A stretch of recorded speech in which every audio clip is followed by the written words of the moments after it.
নাগরিকরা উপস্থিত হয়েছেন, এই মানুষগুলোকে কখনো আমি রাজপথে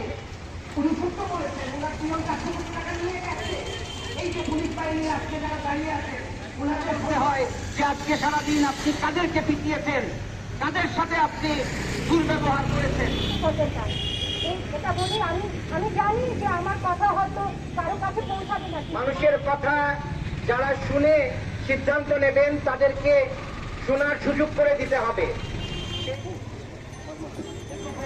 দেখার পরে জনপ্রতিক্রিয়া যদি দেখা যেত খারাপ হয়েছে, সাথে সাথে এইচএসসি পরীক্ষা বাদ দিয়ে রাজপথে একেবারে গুলির সামনে বুক পেতে দিচ্ছে, টিয়ার গ্যাসের সামনে বুক পেতে দিচ্ছে, তাদেরকে দেখে তো আমরা শঙ্কিত হচ্ছি।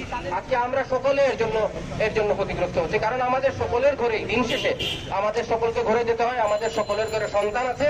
সেই সুযোগ করে দেওয়ার জন্য নাগরিক সংগঠনরা কাজ করছে। রাজনৈতিক দল তো তাদের এজেন্ডাতে কাজ করে, রাজনৈতিক দলের একটি এজেন্ডা থাকে, কিন্তু নাগরিকরা সবসময় দেশ ও দেশের পক্ষে সকলের মঙ্গলের জন্য কথা বলে।